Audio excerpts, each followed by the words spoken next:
face we recognize. We saw you earlier today. So glad you're back.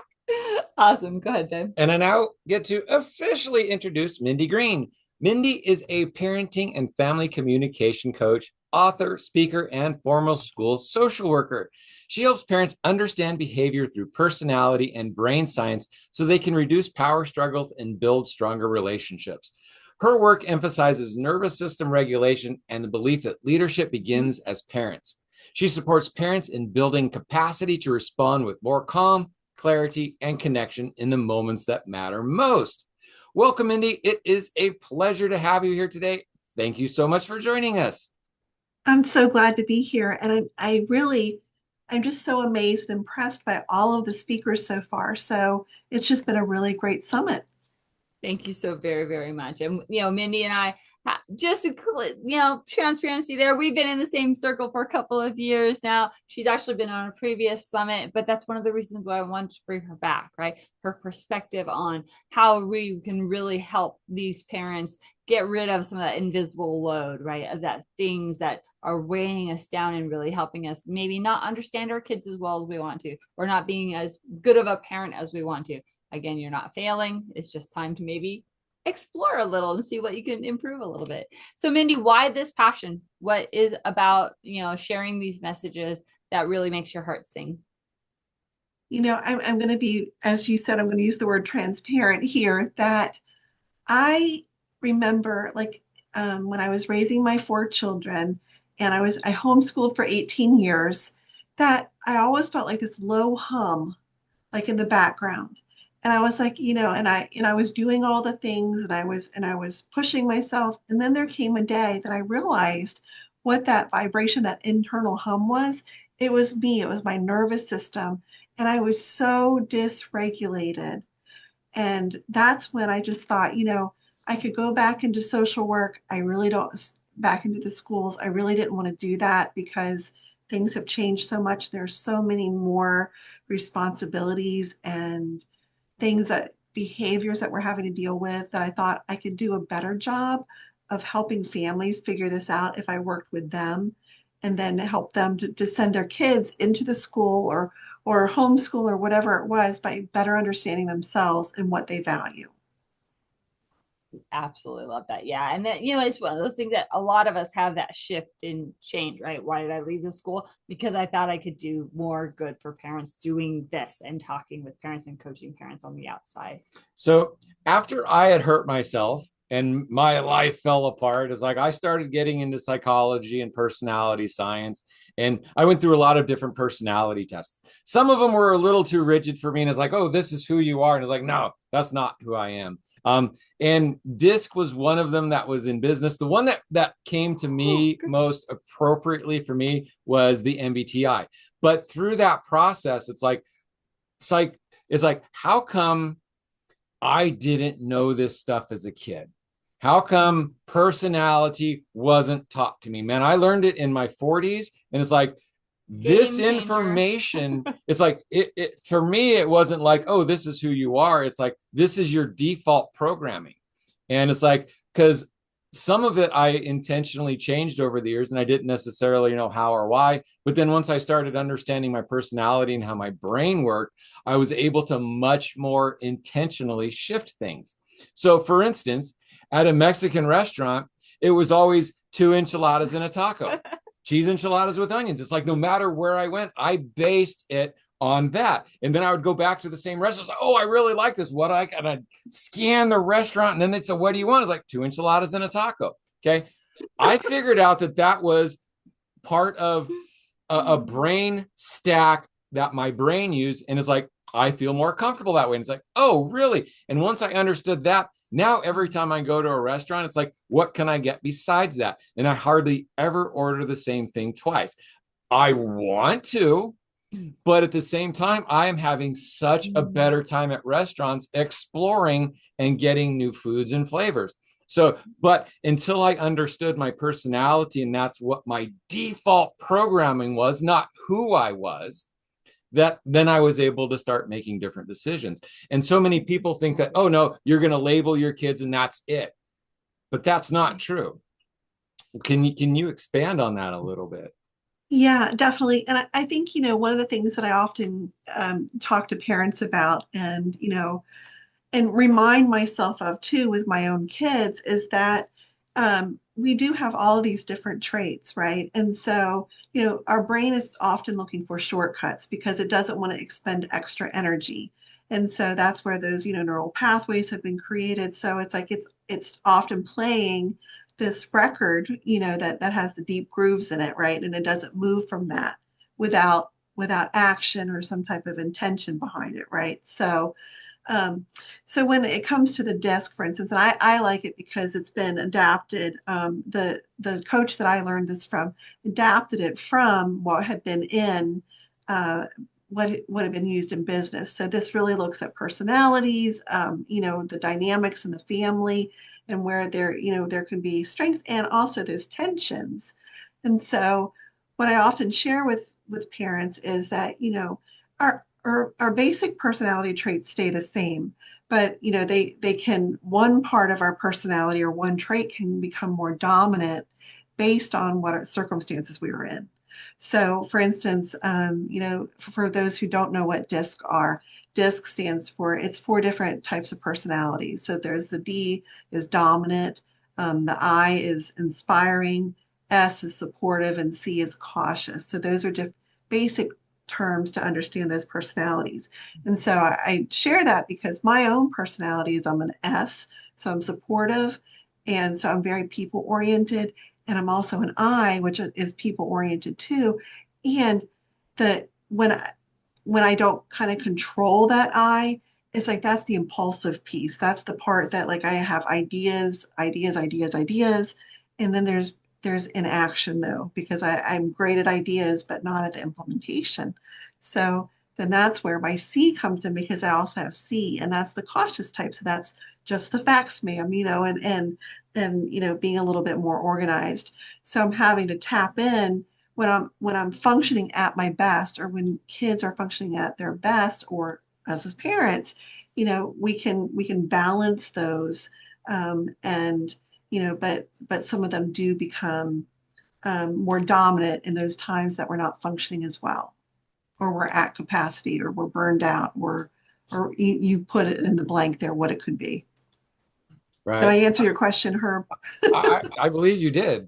Okay. Okay, so again, when I hurt myself, it's like my nervous system collapsed. And Yeah. working through that, it's like there's three levels of this. There is your default, which is your personality.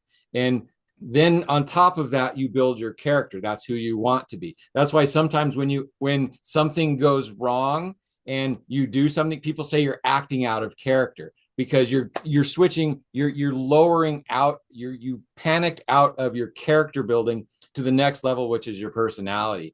And then in a total system collapse, you actually use your personality, you lose your personality and identity and go back into survival mode. And I spent a lot of years in survival mode and lost my identity. And then I started back with my personality and my brain. And then I started rebuilding my character.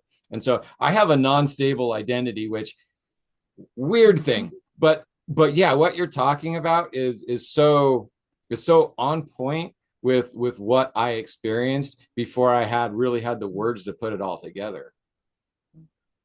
Well, and I think that for a lot of us, we're not always able to articulate what it is that we're thinking or feeling.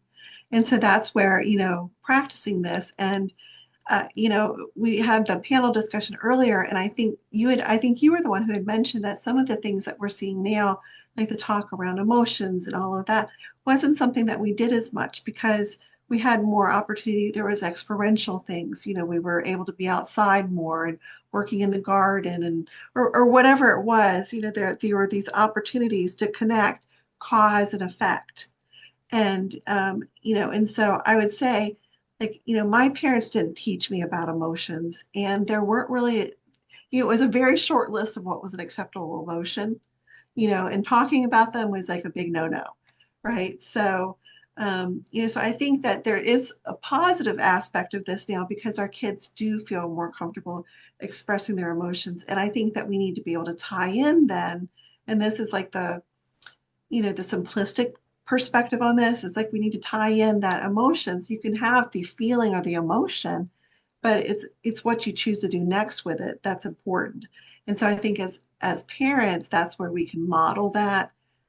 But we also have to be in touch with ourselves, and like you had alluded to, we have to do our work on And is that, ourselves. yeah, is that what you guys have been talking about? Is that part of that invisible load that parents are carrying all the time? Why maybe they're feeling heavy and exhausted part of the time? Talk about that a little bit. What is this invisible load that parents are really dealing with?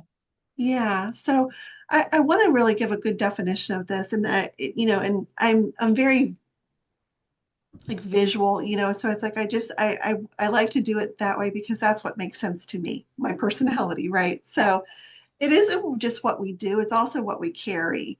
And so I think about like the parent who's like running around and they're doing all these different things, and they also have a backpack. And that backpack is carrying all the stuff, right? So it's the appointments, it's the forms that need to be filled out, the schedules, the emotional dynamics, what's going on between the siblings, or, why did I snap at my husband or my wife this morning? Social issues. It's carrying everyone's needs. And I don't know about you all. Typically there's one person in the family who does this. I know where everything in the house is. And so I was always the one that the kids were coming to. It's like, I can't find this. And I'm like, well, I remember seeing it, so that's a lot. And above and beyond that, we're also carrying the emotional temperature of the household. So it's like we know when people are on, when they're off, when something's not quite right. We're reading the room, so to speak, and trying to figure all that out. And then on top of that, anticipating problems that can happen before they even happen. Yeah, I never do any of that. Never. Uh-uh. And then the last piece of this is like having the pressure to stay calm while you're supporting everyone else. Yeah. So the backpack is full, it's overflowing. So parents aren't just physically tired, they're also mentally on all the time. And They so, are. how does understanding your child's personality through this model help ease that? Well, I think first of all, it gives you a framework, right? So you can understand that when I'm going to use one of my sons as an example. When he would come home from school, it's like he didn't want to talk. He didn't want to do anything other than he just wanted to go in his room. He would lay on his floor and he would just lay there for a little bit. I think someone else used that example of that, earlier. And I had to laugh with that example because that was my son. He just needed to be able to completely unplug. And, it would have been easy for me as the mom and seeing him come in. I'm like, oh, okay, I could get out my to-do list, right? Okay, you need to do this, this, this, and this. But he wasn't in a place where he could mentally, emotionally handle that. So part of it, this is being able to understand what your child needs so then you can better meet those needs and communicate, what the expectations are, and have that free-flowing conversation. So it's not just one-sided. And I had one of my kids tell me one time that I would often give them like a checklist. Okay. So I would go to them, I'd say, hey, did you do this, this, this, and this? And they're like, wait a minute. They just wanted to connect. They wanted to talk, past like what it was that needed to be done. Yeah. Yeah. And so when, we're carrying this invisible backpack, we're trying to get all of these things in place. We're trying to connect with our kids the way they want to. What does that do to our nervous system? And how does that Oh, really impact how we connect with our kids each day? It's like, oh my gosh. yes. And so like for me, I can just say how it impacted me. And in talking to a number of the families that I work with, this is really, I think something that they resonated with too. It's that low hum, and it's like, you're feeling wired, you're tired and you're wired. And, so I think it's just that anxiety, that low level anxiety, that worry, that concern that's always there. And so when our nervous system is overloaded, we oftentimes risk becoming reactive instead of intentional. So being able to respond to the situation that we're in. So an overloaded nervous system. We snap faster. We might feel overstimulated by noise, mess, or conflict. And we're struggling to stay patient even when we know better. And then what happens is that we know that we want to do better. We're not doing as well as we want to. And then guilt can come in, shame can come in. And then No. now you've like added that to the backpack.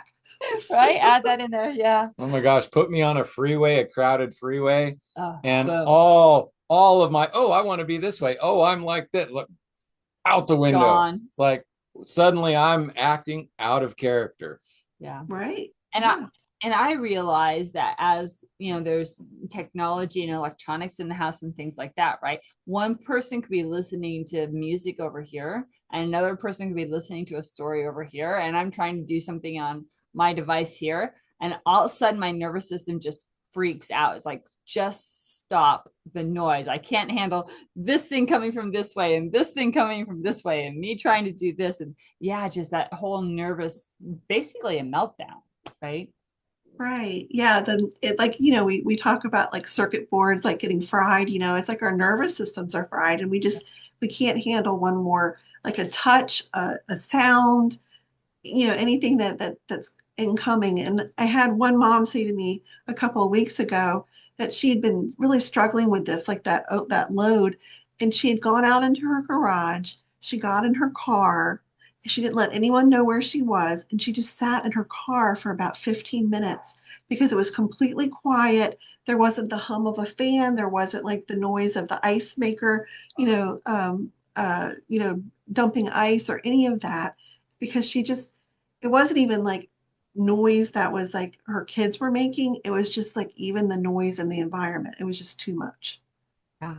Yeah. And I think I saw somebody in the chat earlier is like, finding a place where I can just go and scream and yell without bothering anybody, right? Just that outlet, that you need sometimes, right? And sometimes we just need to sit with a pillow and just cry. It's just whatever we need to do to release and get that nervous dump out of our system so we can show up better for our kids. But then we have to think, oh my gosh, our kids are going through a lot of this too, especially when they're Yes. coming home from school or they've come home from a bad, soccer game, they whatever, right? They might be that ball of nerves. And they might need to Mhm. do that too. Yes. And I think that we don't tend to realize how much pressure our kids are under. Sometimes I think we do, and I don't know that it's intentional, but, I have grandchildren now too. So my grandsons, I meet them at the bus stop and this has really struck me and stayed with me for the past couple of years because they're like first grade and third grade now. And so they got off the bus one day, and my youngest grandson looked at me and he had his hands on his hips and he said, "Do you know how long this school day is?" And I'm like, because by the time he gets up and gets ready and has breakfast, and then his mom drops him off, and then they have school for 8 hours or 7.5 hours, whatever it is, and then he gets back to my house. And then from there, he still has to wait for his mom to pick him up to go home. He's like, "This is a really long day." Mm-hmm. And Yeah. I'm like, yes. And then we have kids who are involved in after school activities or, they're swim and taekwondo and whatever it is, you can fill in the blank here. And it's like our kids are exhausted. They're working just as many hours as we are. Probably more in a lot of cases. More, I would say yes, but we think, oh, okay, they can handle it, because they're getting to explore and they're kids and it should be fun. And I don't think it is. Not all of it. Part of it is also as we think back to our schools, we also can kind of think of, wow, that was also, we learned, but it was also kind of a waste of time. It's like we didn't really take all that much forward. And so, and we're here and we're safe. So we're like, oh, our kids can do that. We don't have to just push them through, and because they're going to forget all of this anyway, except for all of the trauma, except for all of Yeah. the pain. They're going to remember the pain. And so Yes. we need to change that and give them the tools to let that go, to not hold on to it past that. I recently came back to my hometown where I went to school and left when I was 18, never to come back. 38 years later, I came back within the first 2 weeks. I saw a teacher that that had caused trauma in me. And I sat and talked with him for a couple of minutes, and my thought was like, I carried this for that long? Are 30 you years. kidding me? And it's like, and if I could have let that go back then I would have had a lot less weight through my life. And so how do Yes. we help our kids understand that it's them, it's personality, it's so many things, it's not a problem with us. Well, and I think that that's where, the personalities, and I know Stanley talked about like the different personalities through colors and things, the different traits. And so I really want to go back and listen to what he had shared about that. And, from the perspective of DISC, what's really helpful is you're teaching your kids that they are uniquely wired. It's like this makes them special because no one is exactly like them. We all have these traits, but it's like what in what percentages, and it's like they're a unique being. And so with that then comes the understanding of how we can use this with their friends. Like they have a friend who maybe is a little bossy and they don't like that their friend is bossy. So it's like it's teaching them how other people communicate and how they show up in the world. And this includes their teachers and other adults in their lives. So we're empowering them to have this information so they can go through the world. I'm like, oh, okay, that person is, whatever we say, like it could be using DISC or it could be using these other things, but it's like understanding that they have a unique personality too. And so sometimes that can rub us the wrong way because we're wired differently, and also to have some more compassion and empathy, which I think, kids are oftentimes so good at being empathetic with others once they have the information. Right. And that's the key. It's not that they are wrong or you are wrong. It's just Right. that your brain works differently. So you can bring forward, like you said, that kindness, that compassion, that understanding that we all work a little bit differently. Yeah. Mm-hmm. Mindy, it's time for free Oh, gifts and VIP gifts. And what awesome goodies. No, thank you. I mean, first of all, this information is amazing. Thank you. What you've been saying is absolutely amazing. But yeah, please share your other connections. yes, absolutely. So have a participant gift today for those who are here or those who do VIP. I have it's called the Emotional First Aid Kit, and this is for parents, and it's just some ways to regulate yourself so that you can show up the way that you want to, feeling more regulated and less wired when you're interacting with your kids. So it's a self-care for you as a parent, and just an acknowledgement that you're doing so much more than you even realize. Perfect. And you have a VIP gift as well? I do. And Christina, I'm gonna ask if I don't know if you put that into the chat because I don't remember exactly what I named it. It's teen emotional skills and boundaries, a workshop. Yes, it is. So I created a Okay. workshop. Thank you. I knew it was for teens and about emotional skills, but it's really the things that we were talking about today, putting those into action so that teens can start to understand better, like the skills that they need, and also how to create boundaries that help them to feel safe, to feel regulated, and to help them function at the best that they can. So that's the VIP gift. Beautiful. And I just have to, because I just saw this in the chat. Stanley, I'm going to put you on the spot here. You said that Mindy was saying something a little while ago that caused like a massive epiphany. Do you mind coming on and sharing that? Let's hear what happened. Yeah, I'm happy to share. Just because it just like wow, it just connected a whole bunch of things for me. I started homeschooling as a teen because I couldn't keep going to school because I would get ill every time I went back. I would get physically ill every time I went back. And so I'd be not okay. And frankly, a big part of our choice to homeschool was because yes, for me, even though I was in a private school, the bullying was so bad that I couldn't handle it. And the connection you made for me was, as you talked about, the child needing to come home and take a break and decompress. Well, that was the thing, is for us, we had an acre of land with a whole bunch of trees and a garden and all this stuff. And so there never was decompression time for me. It was get home, do chores, do schoolwork. So it was go, go, go, go, go, go, go. And so being sick was the only way to get out of that. And Mhm. so just for me, the connection that you made Because yes, I've been very nervous because there's some resources with the school or stuff where we said like, hey, maybe it would make sense to have this child in school or whatever. But I'm like, yeah, but I just don't know how to deal with that emotionally, and just the realization of you can adopt specific tools, specific techniques, specific capabilities to say, hey, we're going to give people grace. We're going to so order our life that there is space in our day for emotional decompression, for expression, and you can do the hard thing and be okay if you make time to decompress. Because frankly, I've my whole life since then, I've been fighting an internal identity of being so physically weak that I can't do hard things. That when the pressure cranks up, I just buckle and there's just nothing I can do about it.